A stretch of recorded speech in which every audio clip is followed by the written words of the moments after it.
Alors, quand on médite, on peut prendre le temps de s'intérioriser, donner le signal à notre corps qu'on est là pour un moment de détente. On peut respirer profondément.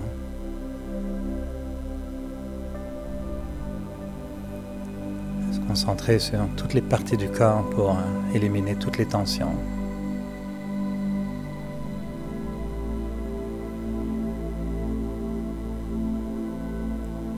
Et les pensées ont ce pouvoir de transformer la matière.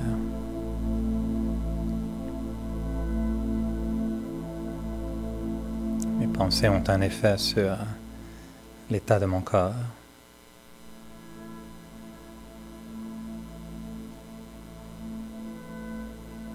Alors, je prends le temps de bien respirer.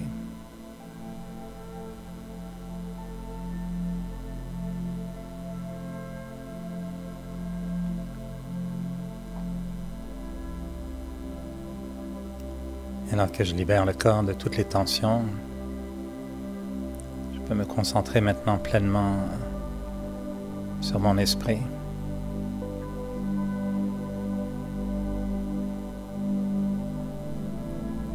La méditation est un voyage intérieur.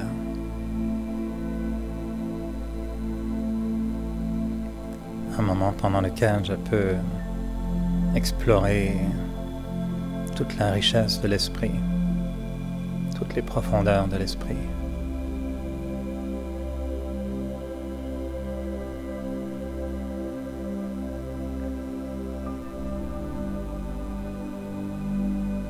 Et les pensées sont comme une matière première.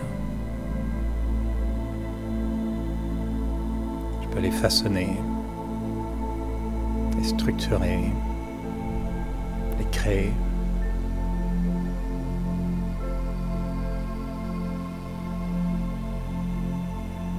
Et ce sont mes pensées qui peuvent me donner des expériences, éveiller la conscience.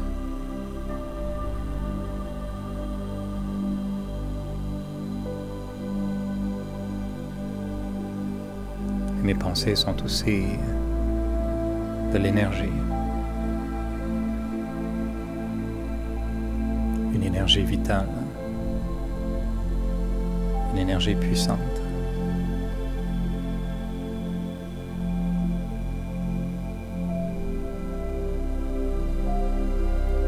Si mes pensées deviennent paisibles, je génère une énergie de paix.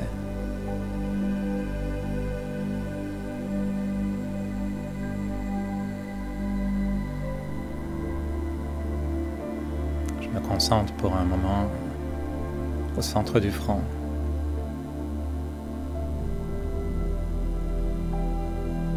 Le siège de la conscience. C'est de là que viennent mes pensées.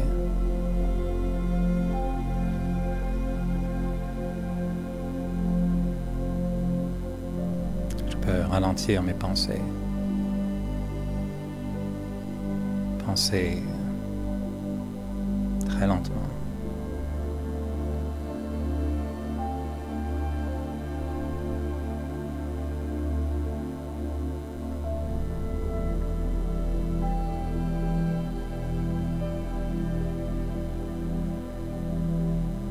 Ce voyage intérieur,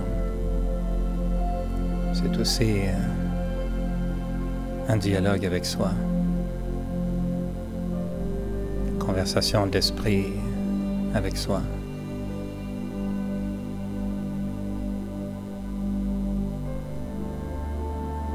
Alors, je réapprends à penser, à dire que j'aime ces moments de paix, que j'ai besoin de ces moments de paix.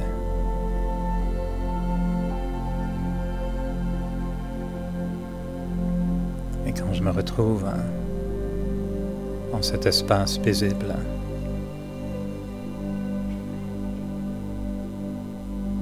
c'est comme si je permettais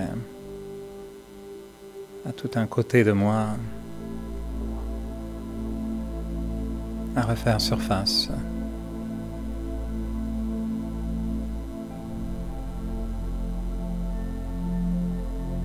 Ma relation avec la paix.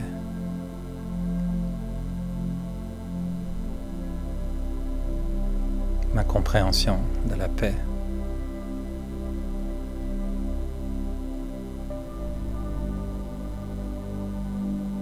Et quand je ressens l'énergie de la paix,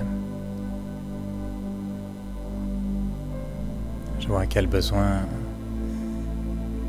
dans quelle mesure cette paix est nécessaire pour moi. Combien cette paix apporte de l'énergie.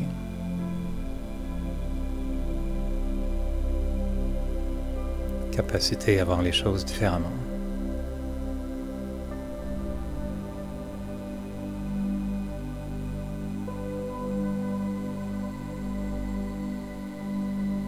Je me demande jusqu'où je peux pousser cette paix.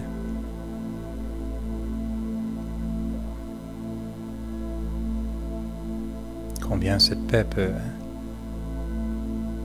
prendre possession de mon esprit, de mon cœur, mes sentiments.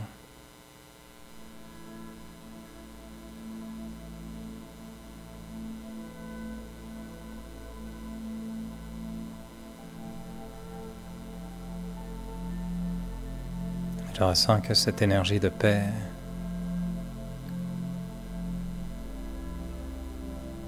change ma relation avec tout.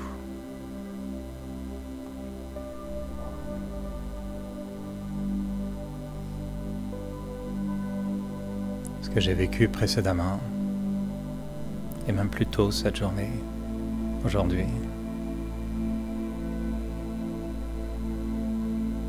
Si je le regarde avec un œil de paix, et penser différemment.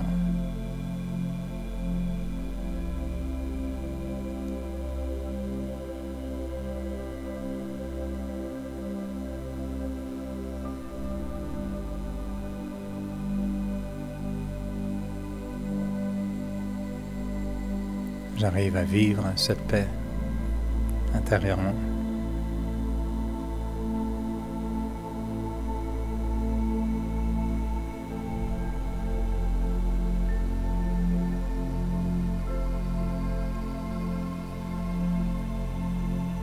Une situation qui pouvait être angoissante ou inquiétante il y a quelques heures seulement.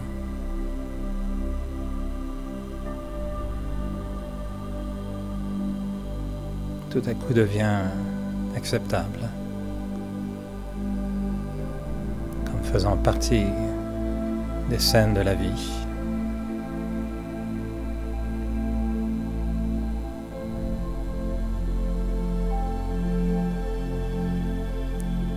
Quand je ressens cette paix intérieure, je me sens beaucoup plus fort,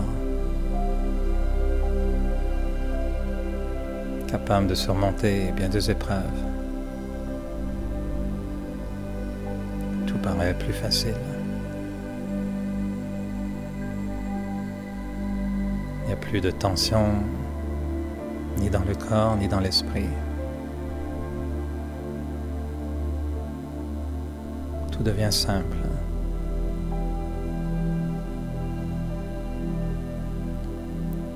La paix me donne la lecture du sage.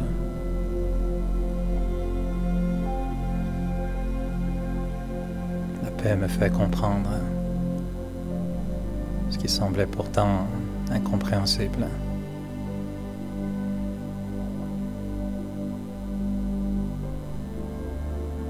La paix me permet d'accepter ce qui paraissait même inacceptable.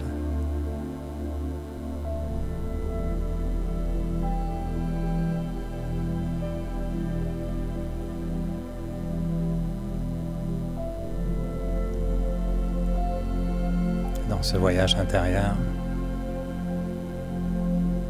je réapprivoise la paix. Je redécouvre la paix.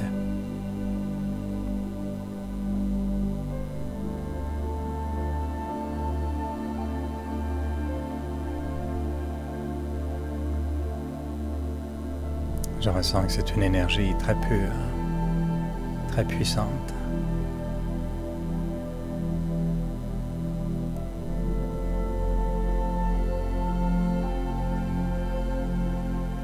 Et je ressens que cette paix m'appartient,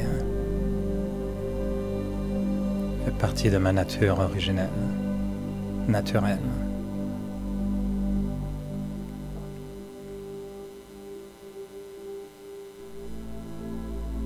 Alors je reste quelques instants encore à savourer cet instant de paix, cette énergie de paix.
Alors, bienvenue, content de vous accueillir, de passer un peu de temps avec vous. J'espère que vous allez bien, paisible. Ça va? Pas trop stressant la méditation, ça va? Il y en a qui viennent, je pense, pour la première fois. Paul, vous venez pour la première fois aussi ou là? Non, certains, non, ça je vous reconnais depuis longtemps, mais vous, dans votre cas, c'est la première fois aussi même. Bernard, c'est la première fois, je pense. Aujourd'hui. Aujourd'hui. Et je dois avouer que je suis très content parce que moi je médite évidemment beaucoup à la maison. Puis à la maison, c'est juste 2 étages au-dessus. Et même si j'ai de bonnes méditations, puis j'adore méditer tout seul à la maison, quand j'arrive ici, des fois je me dis, waouh, juste de profiter du fait qu'on n'est pas tout seul, qu'il y a un accompagnement, on a une super DJ qui nous met des musiques hot, tu sais, vraiment... boum, boum, boum, boum, tu sais, qui donne beaucoup d'énergie. Alors je me dis que j'en profite moi aussi beaucoup d'être là. Et le thème, en fait, pour aujourd'hui est intéressant parce que on a déjà parlé d'une vie de yogi, mais là, on a formulé ça un petit peu différemment, parlant d'être yogi dans l'âme. Et je vais essayer, surtout pour les nouveaux, là, de vous faire un bon pitch de vente pour que vous reveniez au moins une 2e fois. Mais l'idée, c'est de vendre la salade de yogi, bien sûr. Mais dans le bon sens du terme, parce que je ne sais pas si tout le monde a déjà eu cette intention, cette volonté un jour de se dire, tiens, tu sais, quand on demande aux plus jeunes, qu'est-ce que tu veux faire quand tu seras grand? Et quand on était petit, chacun avait différentes options, différents désirs. Et je ne sais pas s'il y en a parmi vous qui disiez ça à 5 ans, moi un jour je serai un yogi, non?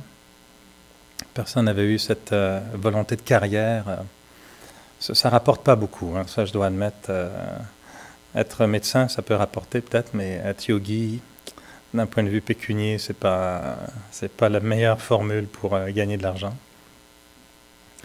Mais même moi, j'ai jamais pensé un jour, ça m'est jamais venu à l'idée le fait qu'un jour j'aimerais ça être un yogi.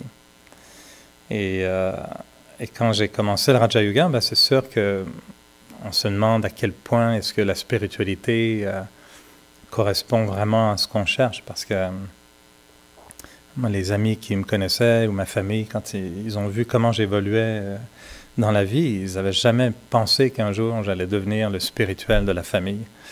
J'étais mal parti pour être le spirituel de la famille. Le spirituel de la famille, oui, ça marchait bien, mais spirituel, non. Et moi-même, je me suis surpris à découvrir cette passion un peu pour la spiritualité. Et plus que la spiritualité, c'est pas juste le plaisir des réflexions spirituelles, mais c'est l'intégrer dans la vie de tous les jours. Et le yogi, pour moi, je le définis comme un électricien spirituel. Yoga veut dire branchement, connexion. Donc le but du yoga, c'est connecter. Connecter l'âme avec elle-même pour qu'il y ait une conscience de soi qui soit élevée, que ce soit une connexion avec le suprême, avec Dieu, que ce soit une connexion qui soit puissante. Connexion avec le temps, avec la vie, avec la nature, avec l'environnement, avec les autres. Et selon notre façon de se brancher, c'est ça qui va paraître, c'est ça qui va être généré comme connexion, comme énergie, comme expérience. On le sait, maintenant c'est moins comme ça, mais quand on se déplaçait à l'étranger à l'époque, tu n'as pas le même courant dans chaque pays. Et donc, si tu branches quelque chose puis que le courant est trop fort, tu peux brûler. Si le courant est trop faible, tu n'as pas la lumière que tu cherches. Donc, le yogi, c'est une espèce d'électricien spirituel. Et il aime se brancher tout le temps, trouver les bons branchements. Et il essaye de faire en sorte que tout soit bien branché, que les fils soient bien rattachés.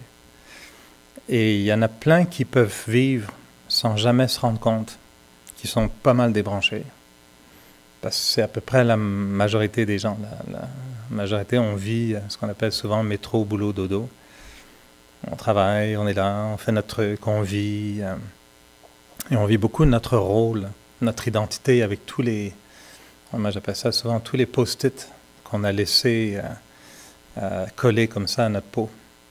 Alors, les gens nous voient comme médecins, plombiers, boulangers, peu importe.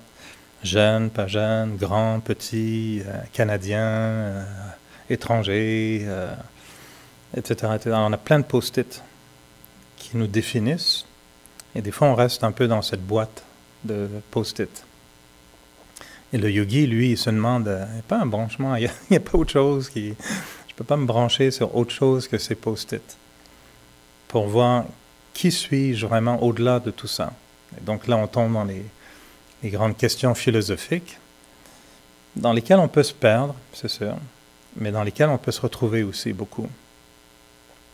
Et pour moi, le yogi, dans l'âme, c'est celui qui a vraiment tout à coup cette volonté d'être connecté à l'essentiel, dans tous les sens du terme, pour sa vie physique, sa vie sociale, sa vie professionnelle, sa vie familiale, sa vie spirituelle, sa vie religieuse, sa vie moléculaire, sa vie énergétique, puis sa vie tout court, sachant que, oui, il y aura une date de sortie à un moment donné qu'on ne connaît pas à l'avance, mais il y aura une fin à tout ça. Et donc, comment je vais gérer ce moment qui finalement m'appartient et comment est-ce que je veux y apporter une dimension exceptionnelle. Alors, le yogi dans l'âme, c'est celui qui va chercher beaucoup à avoir les meilleures qualités de branchement. Et il va faire plein d'expériences. Comme dans un switchboard, il va essayer, il va se connecter de façon différente. Je vais juste vous donner un exemple. Dans le Raja Yoga, on aime beaucoup cette notion de conscience d'âme. Donc, pour nous, il y a un principe philosophique dans le Raja Yoga qui dit « Je n'ai pas d'âme, mais je suis une âme, et j'ai un corps. » Versus « Je suis Eric, et j'ai une âme. » Il y a beaucoup de gens qui pensent qu'on a une âme, au même titre qu'on a un cœur, un estomac, 2 jambes, puis on a une âme. Et nous, on dit non, en fait, non, c'est pas ça. On est une âme. Et on est entré dans un corps, et l'âme, en entrant dans le corps, ça fait du bruit. Et puis on dit, il est vivant. Et là, on a appelé la personne garçon, fille, etc., etc. Donc on développe ce qu'on décrit dans le Raja Yoga comme étant la conscience du corps, c'est-à-dire qu'on identifie l'individu à son apparence physique. Et toute notre jeunesse, à moins que vous ayez eu une jeunesse très différente de la mienne, tous les gens qui vous regardent, c'est « Oh, t'as grandi, tu ressembles à ton papa. Ah, t'as les cheveux de ta mère, t'as les yeux ceci. » Et puis on nous décortique physiquement toute notre vie. Là. Et on nous regarde physiquement, on se met en photo, on prend des selfies, on met notre nom, notre âge. Puis on renforce cette image beaucoup, beaucoup, beaucoup. Puis on dit ça c'est moi, ça c'est moi, ça c'est moi, ça c'est moi. Et en méditation, on se dit non, ça c'est pas moi. Ça c'est mon costume. Et c'est comme si on regardait des photos de nous dans une pièce de théâtre. Puis tu dirais ça c'est moi. Ah ouais, t'es qui toi? Ben, moi je m'appelle D'Artagnan. Je dis, ah non, ça c'est ton rôle. Tu joues le rôle, mais t'es pas vraiment D'Artagnan. C'est un rôle que tu joues. T'es qui dans la vie? Au théâtre, on comprend le concept. Et nous, on dit la conscience d'âme, c'est la même chose. C'est qu'on découvre que moi, l'âme, ben, je suis un extraterrestre, en fait, qui est venu sur Terre, parce qu'il y avait un deal quelque part, tu sais, je sais pas, dans une agence, chez Vénus, ou je sais pas où. Puis on te dit, il y a la planète. Il y en a qui ont vu, j'en parle de temps en temps, ça me corrige encore sur les têtes, c'est quoi, la Belle Verte, ou la Petite Verte, la Belle Verte, je pense. La Belle Verte, hein? C'est un film, vieux film, mais vraiment, si vous ne l'avez pas vu, là, c'est un peu comme Les Visiteurs. Les Visiteurs, c'est très gros, là, c'est vraiment... Ben, la Belle Verte aussi. Puis la Belle Verte, ben, c'est ça. Ils sont sur une planète idéale, tout est beau, la vie est heureuse. Puis il y a un gars qui vient, puis il vend des voyages sur d'autres planètes. Puis il dit, bon, moi j'ai eu 20 places pour telle planète, tout le monde veut y aller. Puis il dit, maintenant il me reste 3 places sur la planète Terre. Oh, non, non, personne ne veut y aller, parce que... Oh, non, non, non, la planète Terre, voilà. Plein de mauvaises choses là-dedans. Alors, personne ne veut y aller. Puis finalement, il y a une famille une maman avec ses 2 gamins qui décident d'y aller. Et c'est vraiment très, très, très, très drôle. Et donc, ils arrivent sur Terre, puis, ben oui, ils sont dans des corps physiques, mais ils regardent tout. Alors, ils peuvent parler aux gens de leur planète en se mettant les 2 pieds dans l'eau, puis en faisant ça comme ça. C'est très normal, tu sais, c'est des antennes paraboliques. Et alors, tu les vois des fois dans les fontaines de Paris, puis ils se mettent là, puis là, ils parlent à tout le monde. Ils disent, ah non, mais ici, mais ils sont malades. Hein. Alors, ils ont mis, mais vous savez, des espèces de trucs noirs partout. Hein. Ils ont tout couvert. Il n'y a plus un grain d'herbe. Là, alors, ils ont une vue d'extraterrestre sur la planète Terre, puis les humains. Ils regardent le comportement humain, puis ils trouvent ça totalement aberrant. Alors, nous, on est beaucoup là-dedans dans le Raja Yoga. On est pas mal comme ça, on est pas mal des petites vertes. Puis qui marche dans la rue, puis qui marche tout croche, puis qui rentre dans un poteau, je dis, wow, il n'est pas normal, lui. Il a trop bu. Et de la même façon, le yogi va dire, ok, cette âme, elle n'agit pas normalement. Normalement, elle ne serait pas comme ça. Mais c'est une âme qui est, de toute évidence, un problème.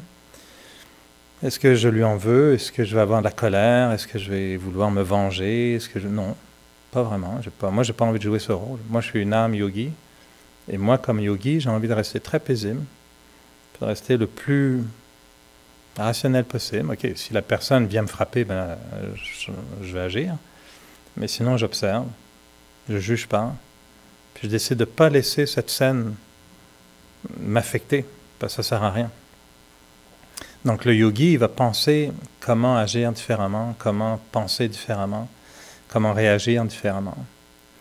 Et surtout, on va se rendre compte que la vie de yogi, ou ce qui devient aussi être yogi dans l'âme, c'est de chercher un ensemble d'éléments dans la vie qui vont faire que ma vie a une qualité nettement supérieure à ce qu'elle aurait de façon normale, ordinaire.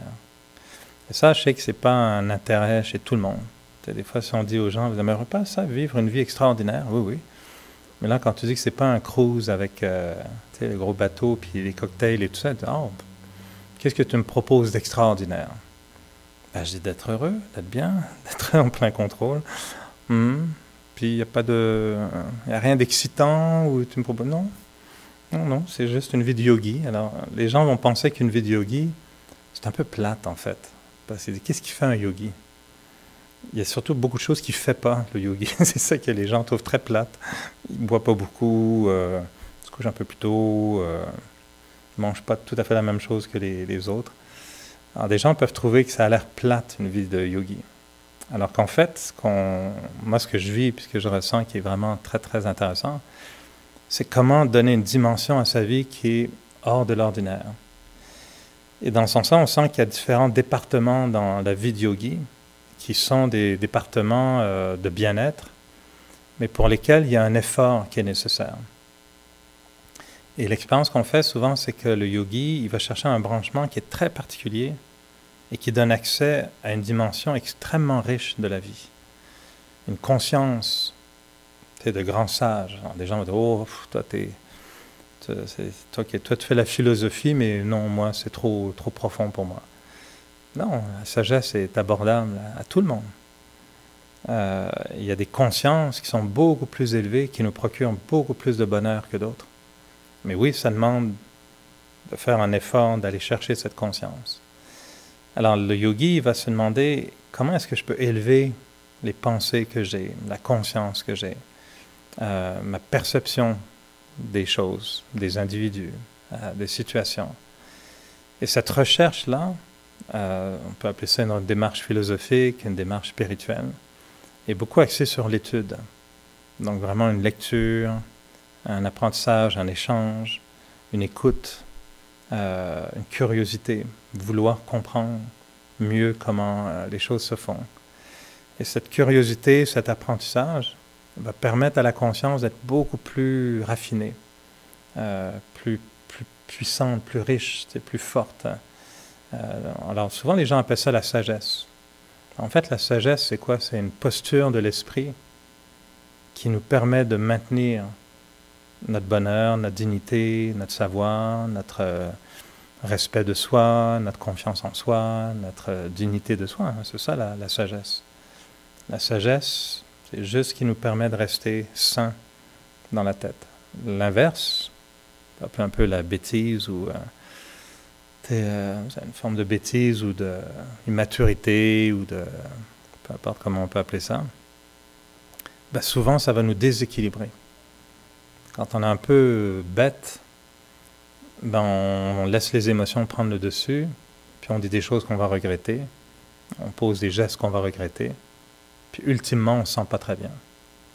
Alors que la sagesse en général, ça va souvent nous laisser le sentiment que « Waouh, ben, je ne me suis pas énervé, c'est super cool. » La situation n'était pas facile, puis je suis resté vraiment positif, puis je vois des belles choses, puis ok, wow, on sort grandi de la situation.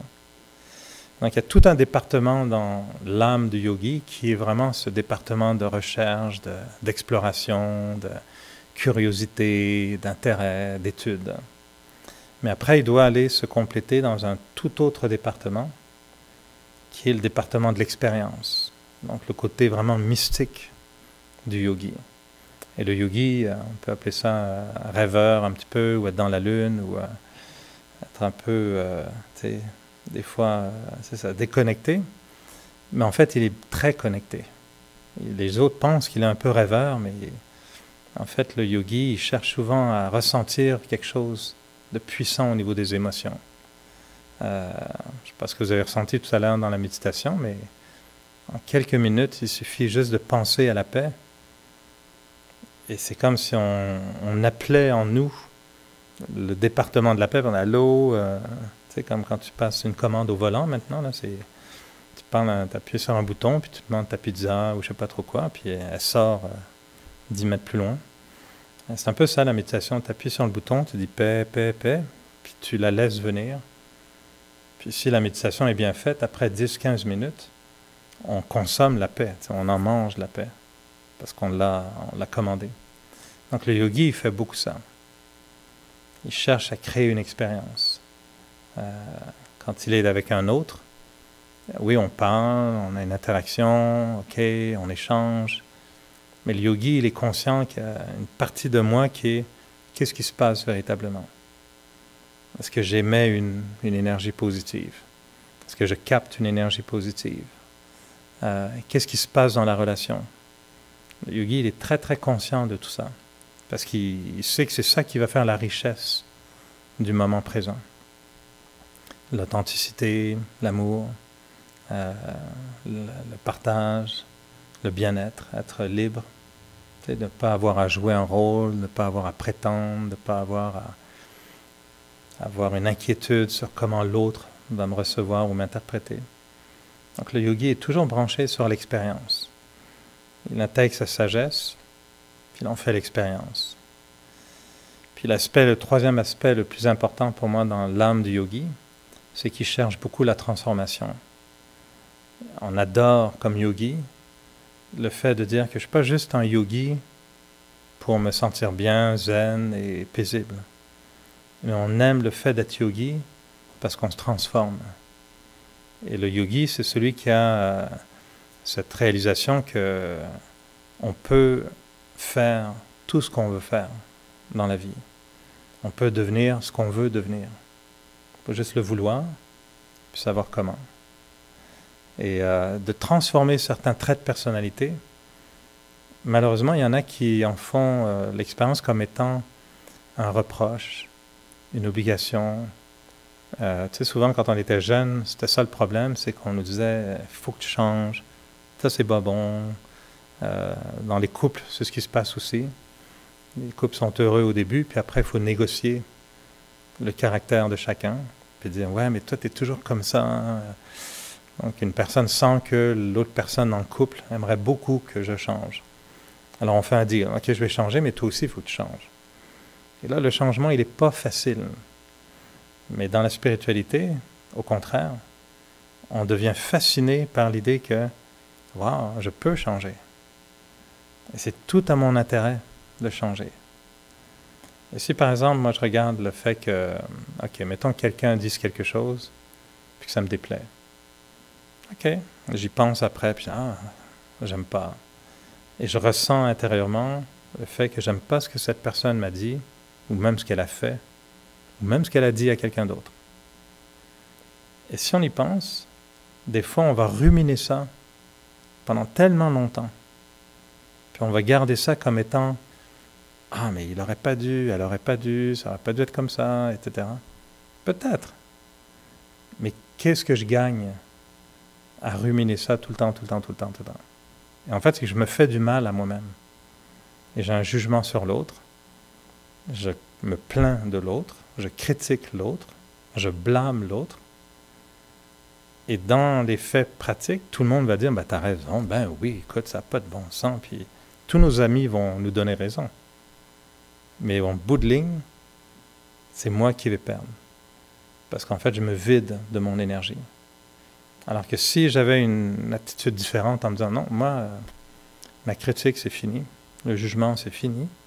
Me plaindre des autres, non. » Ça ne correspond plus à ce que j'ai envie d'être comme individu. Alors, il y en a qui vont dire, voilà, tu mets la barre haute. Pourquoi tu te compliques la vie, râle comme tout le monde, c'est tout. Ça fait partie du sport national, puis plains-toi comme tout le monde, donne-toi un petit timing de 2 à 4, c'est ça. Tu te plains contre la vie, puis contre tout le monde. Puis là, je dis, non, ça ne correspond plus à l'idéal que je me fais de ce que peut être l'être humain.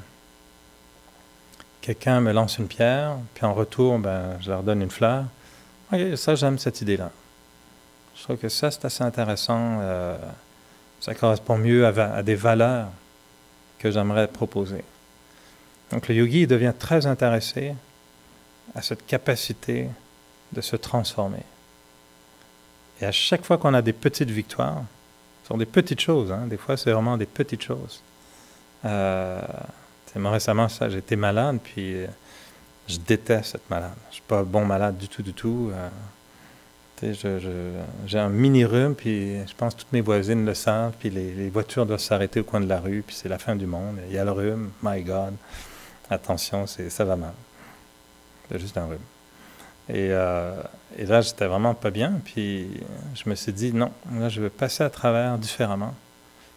Puis je me suis amusé à changer, me dire, je vais changer mon attitude par rapport à la maladie. C'est pas facile, hein, parce que ma nature était de... puis j'aime pas ça, puis je peux pas jouer au tennis, puis voilà, non. Je dis non, il faut penser autrement, il faut que tu aies une autre attitude par rapport à la maladie. Et juste essayer de changer un trait de personnalité, c'est pas évident. Mais le moment où on y arrive de mieux en mieux, on est tellement fiers, on est tellement content de voir, j'ai changé ma façon de penser. Quelqu'un m'a écrit un courriel l'autre jour, puis je regarde le courriel, puis tout de suite c'est... Puis après, on dit, OK, calme-toi. Qu'est-ce que tu vas faire avec ça? Et là encore, c'est la même chose. C'est-à-dire, si je ne fais pas d'effort, je peux relire le courriel 10 fois, puis à chaque fois me faire du mal en me disant « ça c'est pas bon, ça c'est pas bon, ça c'est pas bon ». Puis elle devrait pas, il devrait pas, ça devrait pas, c'est pas bon. Et je sais par expérience, ça me donnera rien du tout. Puis je sais que pourquoi j'aime pas ce courriel, c'est mon propre égoïsme, mon propre ego qui réagit. C'est sûr. Tellement plus facile de blâmer le courriel que d'essayer de réduire son ego, non? Mais si je me dis non, ok, c'est bon que ce courriel vienne déclencher quelque chose, ça me montre que j'ai encore quelque chose à travailler, ben de changer l'attitude, puis d'être capable en quelques minutes de dire ok, fine, puis après tu regardes le même courriel, puis ça fait aucun effet. C'est ce que je sais quoi faire avec maintenant. On se sent tellement mieux, tu te sens tellement plus serein, paisible, pas eu besoin de gérer des émotions négatives, pas besoin de répondre en plus au courriel, donc ça c'est le meilleur argument. Ou si je réponds, ben, ce sera très neutre, très simple, pas besoin d'engager ni de guerre, ni quoi que ce soit. Donc le yogi va aimer beaucoup cette transformation personnelle, de toujours se changer, de s'améliorer, de se transformer. Et le yogi dans l'âme, par contre, ce qui se passe, c'est que, c'est un peu ça avec quoi je pourrais conclure, c'est que le défi est très, très élevé quand même. À la limite, je dirais, le boulanger, c'est pas trop compliqué. Il y a une bonne recette, ça va, puis il faut être très courageux, il faut se lever tôt, puis il faut être très persévérant, bon travailleur, je pense, pour être boulanger. Mais c'est pas la fin du monde, je veux dire, on peut tous faire du pain, je pense, correctement. Mais si on dit, je sais que les boulangers vont peut-être me dire, ouais, viens essayer, tu vas voir. Je comprends que c'est pas tous les emplois sont difficiles dans un certain sens. Mais yogi, c'est particulier. Parce que c'est vraiment de viser très très haut dans la qualité de l'être humain. Et ça, on est conscient qu'il n'y a pas beaucoup de gens qui ont la volonté, l'intérêt, le courage, la capacité de se dire, moi je veux viser une qualité de vie extrêmement élevée. Ça, c'est se mettre de la pression sur soi-même. C'est facile de ne pas se dire ça, puis de vivre comme tout le monde, je veux dire, pas besoin de s'énerver, on se lève quand on se lève, puis on réagit quand on réagit, puis on se dit, je suis normal, tout le monde est comme ça, c'est comme ça. Et pour vous, je ne sais pas comment vous le voyez, peut-être vous pouvez partager, mais pour moi, je sais qu'à un moment donné, dans la vie, je râlais beaucoup. Puis je me disais d'ailleurs, ce serait une bonne profession pour moi, un râleur professionnel. Je me dis, je pense que je serais très bon là-dedans. Et mettre des commentaires. On appelle ça des commentateurs. Mais à l'époque, ça n'existait pas tant. Mais je me disais, ouais, j'aurais pu faire ça. Râler surtout. Puis être payé pour. Ça, ils en cherchent toujours à la radio, je pense, pour les émissions spéciales. Puis un jour, quelqu'un m'a dit, tu râles beaucoup, Eric. Tu te plains toujours de tout le monde, de tout. Puis tu fais quoi exactement pour... tu fais quoi, toi, à part râler, quoi?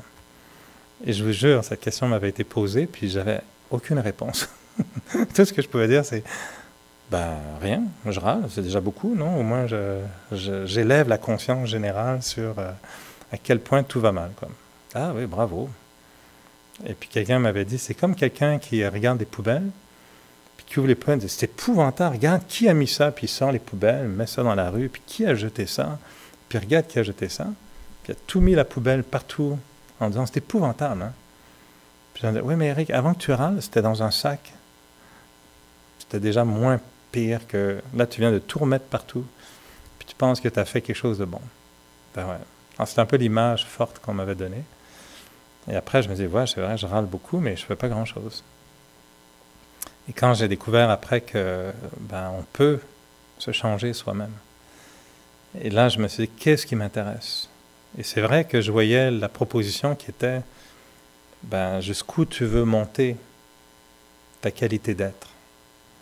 Et c'est vrai qu'au début, c'est un peu décourageant parce que tu dis, OK, on vise un branchement quand même très, très spécifique.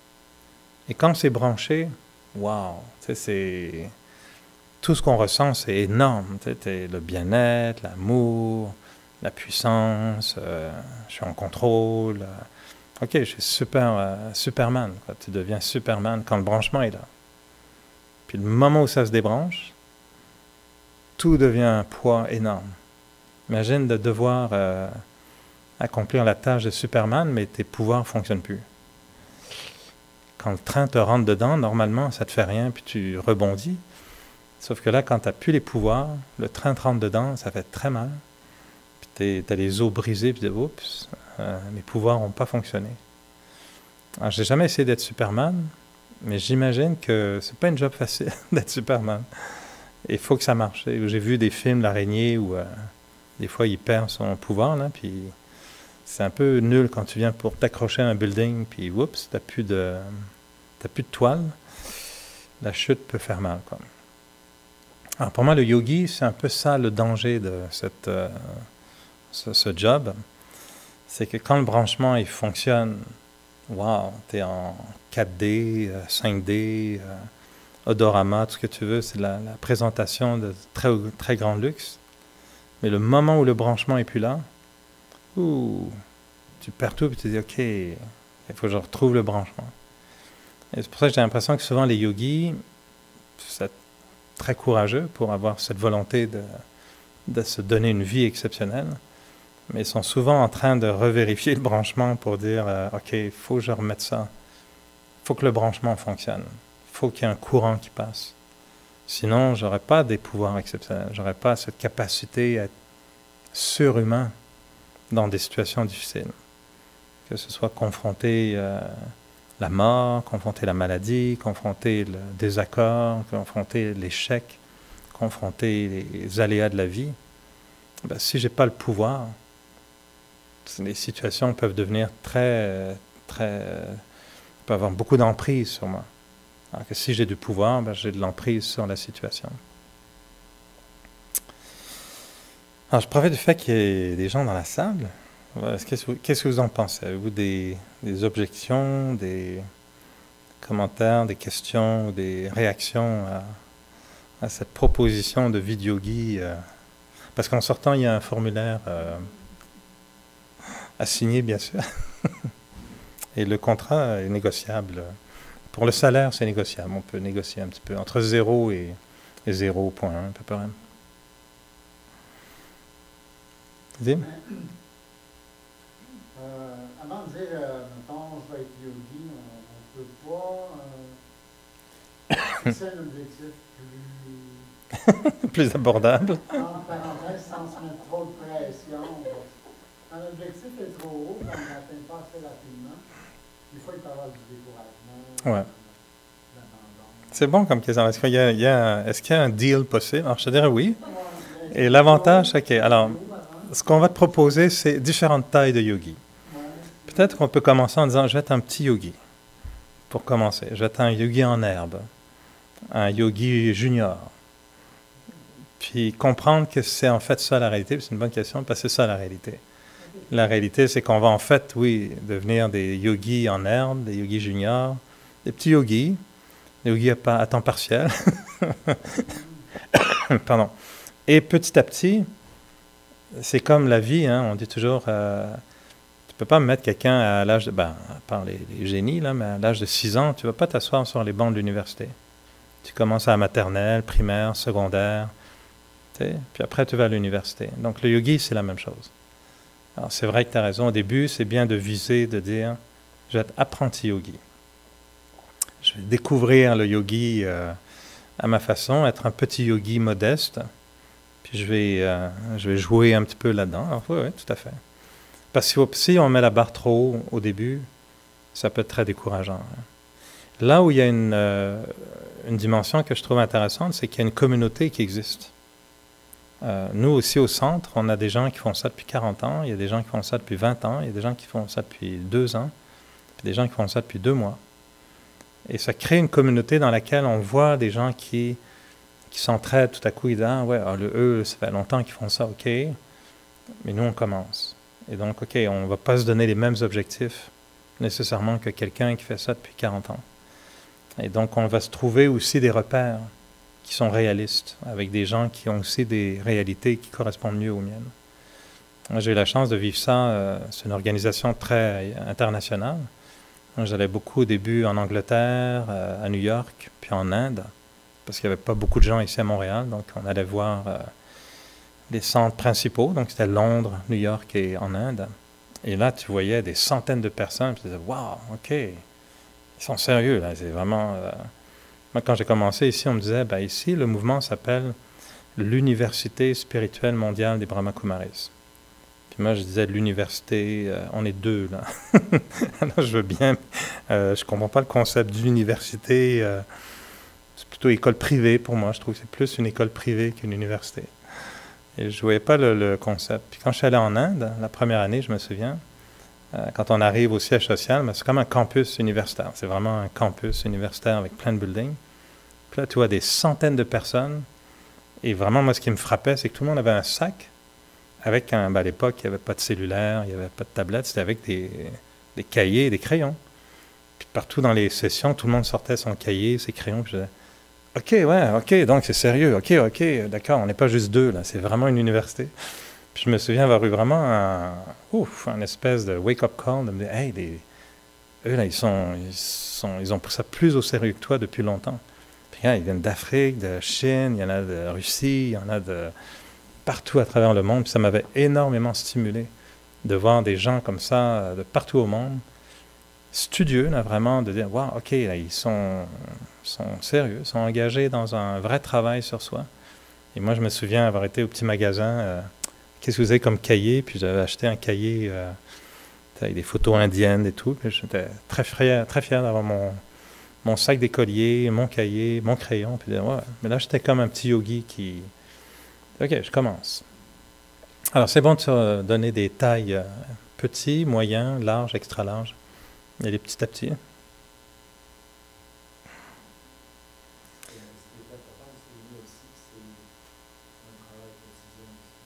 C'est un travail quotidien, absolument. Hein?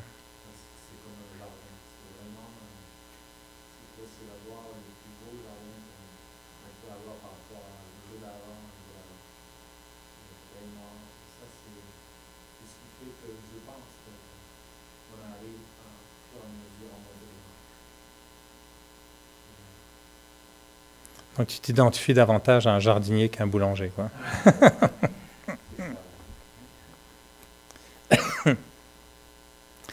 Ouais, c'est un travail quotidien. C'est là où on a du mal des fois à puis accompagner les gens parce que on aimerait tous les petites pilules magiques. Tu sais, je pense qu'on aimerait tous savoir que tout nous soit offert déjà, puis qu'on dit t'inquiète pas, le travail on va le faire pour toi. Alors, je sais quand on a des problèmes physiques, là, j'ai déjà eu un nerf sciatique coincé récemment, puis ça fait vraiment mal. Tu sais. Puis tu vas voir un physio, puis tu aimerais tellement que le physio fasse le travail pour toi. Puis au début, les physios, c'est ça qu'ils font en fait, ils font bouger la jambe, c'est plus facile, ils le font. Mais après, il dit, voilà, maintenant tu retournes à la maison, puis tu fais ça 10 fois, tous les jours, tout seul. Je ne sais pas si vous avez déjà fait ça, mais tu es moins motivé. Tu arrives à la maison, puis les premiers jours, tu le fais parce que si tu le fais pas, tu as mal. Mais dès que le mal diminue, je suis moins tenté de faire les exercices. Et nous, le yoga, la méditation, c'est pareil. Si on ne le fait pas tous les jours, si on ne travaille pas tous les jours, si tu n'arroses pas ton jardin tous les jours, un jour tu vas y arriver, puis tu vas dire, oups, il y a des dégâts, là. Les plantes ont perdu la moitié de leur feuillage. D'autres idées, Paul, ça va? Le panneau publicitaire Raja Yoga, ça va? Il y a tous les détails, téléphone et tout. Oui. Alors, on peut juste prendre un peu de temps encore, à moins que vous ayez des questions qu'il y en a en ligne, Lynn, mais sinon on peut prendre le temps de conclure avec une autre méditation. Puis je vous laisse réfléchir à ça un petit peu dans les prochains jours, juste de se dire où est-ce que chacun en est dans sa démarche intérieure, puis quel genre de qualité de vie on veut avoir. Et je sais que je l'ai partagé souvent, moi, quand j'étais très très jeune, on avait un ami de ma maman, je ne sais pas si c'était vrai, on était 5, 6 ans, 7 ans, on était dans un monde encore de rêve. Et ma maman, elle avait un très bon ami qui était un baron. Et on adorait aller chez le baron parce qu'on avait toujours des très beaux cadeaux, puis il avait des très beaux chiens. Et moi, l'image que j'avais de cet homme-là, c'est qu'il était très beau, très bien habillé, puis qu'il était toujours sur un très beau fauteuil, avec des beaux tapis, des gros chiens, des beaux cadeaux, et une super maison, un petit château au bord de la mer. Et je ne l'ai jamais vu travailler. Puis moi, je disais, moi, c'est ça que j'aime comme vie. Et quand les gens me demandaient, alors Eric, qu'est-ce que tu vas faire plus tard? Moi, je disais toujours, ben, je vais être un baron. Ah ben non, tu vas pas être un baron. T'es bête, quoi. Tu vas être pompier, tu peux être médecin. Ben, non, non, mais baron, on en connaît un, il est super. Et il travaille pas. Il a beaucoup d'argent, des beaux chiens. Moi, ça, c'est exactement le genre de vie que j'aime beaucoup, beaucoup. Non, tu peux pas faire ça, Eric. Mais ça m'a toujours habité comme j'aime ce genre de vie de noble. Et moi, j'admets, c'est totalement, comment on appelle ça, kitsch, ou je sais pas, au québécois. Et j'aimais bien les films sur la royauté. J'aimais les films, je sais pas trop quoi. Puis des fois, je regardais comment ils vivaient, puis je disais, oh, c'est quand même pas mal. Hein, tu sais, c'est tous ces princes et tous ces gens. Bon, j'aimais bien ce genre de film un peu sur la royauté, parce que je me disais quand même, quelle vie, hein, ils s'habillent super bien. J'étais jeune. Mais ce que j'ai gardé de tout ça, c'était l'espèce de dignité. Pour moi, ce n'était pas le roi pour être dominant sur les autres, mais c'était la noblesse, la façon de s'exprimer, la façon de vivre, la qualité d'être. Et c'est ça que je retrouve dans la spiritualité. De me dire que si moi je peux développer dans ma vie une qualité de vie qui soit exemplaire, j'espère vieillir et que les gens disent, aujourd'hui ils ne se diraient pas ça, mais dans quelques années ils vont se le dire, on ne l'a jamais vu s'énerver, il était toujours calme, toujours respectueux. Qu'est-ce qu'on veut comment on veut devenir comme individu? Et moi, j'aimerais ça, atteindre ça comme niveau où les gens disent non. Lui, c'était de l'amour, l'amour, l'amour, l'amour, tout le temps. C'était que ça. Et je sais qu'on dit ça de plusieurs personnes au monde et qu'elles le sont devenues.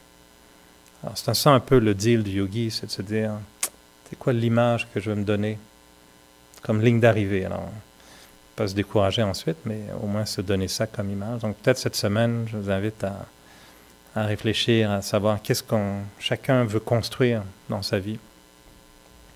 Et si on peut aider à travers le centre de méditation, ben, totalement partant.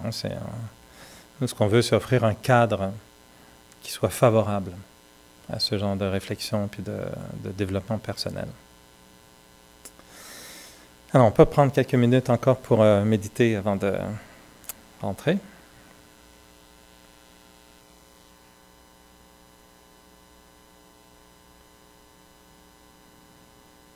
Juste pour lancer la méditation au départ.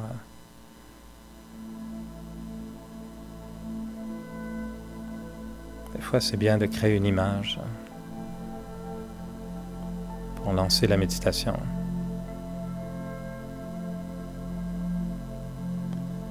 Un yogi, c'est aussi un artiste.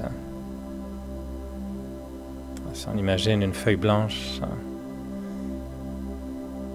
et qu'on veuille dessiner une scène de la nature.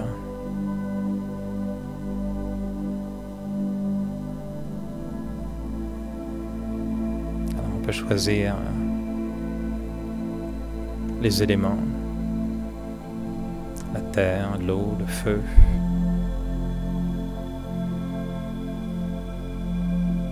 la nature.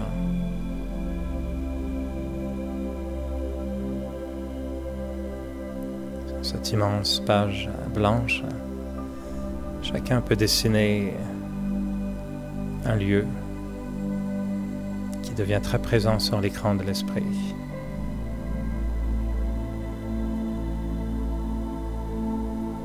On prend le temps simplement par l'esprit d'ajouter des détails.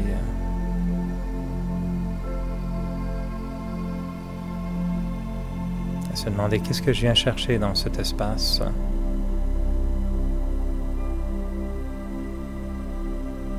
Selon si j'ai créé une montagne, un jardin, la mer, l'espace. Qu'est-ce que cette scène évoque pour moi?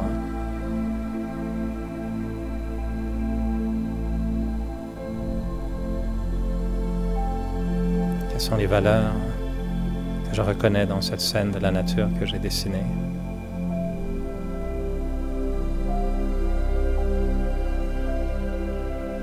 Comment est-ce que je peux faire vivre cette scène de la nature?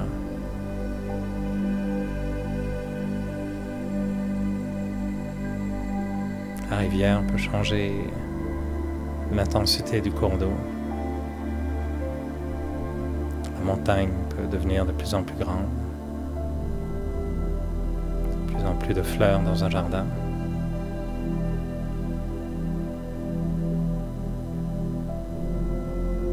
Qu'est-ce que je peux ajouter dans cette scène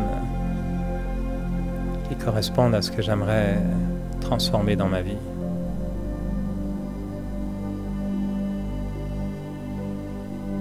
Comment est-ce que j'aimerais voir ma vie prendre forme?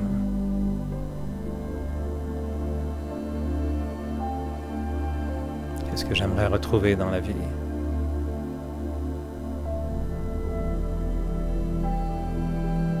Le bonheur, la paix.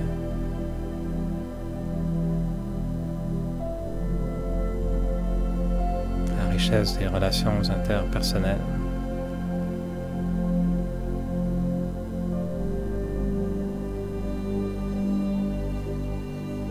Comment est-ce que je peux façonner ma vie comme je crée une œuvre d'art?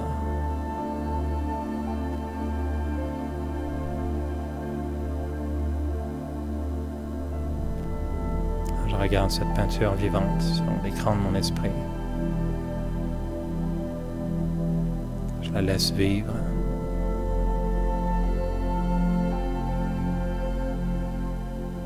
J'écoute ce qu'elle a à me dire.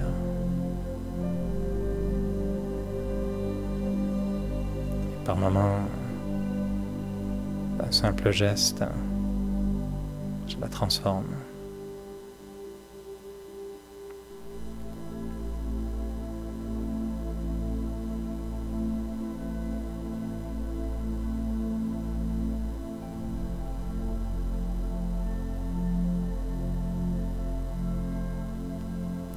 Et je deviens l'artiste qui embellit ma vie.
C'est bien, j'ai l'impression d'avoir des gens avec plein de... Ça s'est transformé en atelier, atelier artistique. Avez-vous réussi à peindre quelque chose ou... Il y en a qui sont plus visuels que d'autres. Il y en a qui arrivent à... On leur dit peigner, créer une vision. Ploup, ça y est, c'est parti. Puis d'autres, après la méditation, c'est une belle page blanche qui est restée toute blanche. Les deux sont corrects aussi. Alors, bonne semaine à toutes et à tous, à ceux qui sont en ligne aussi. Plaisir de se retrouver. À très bientôt.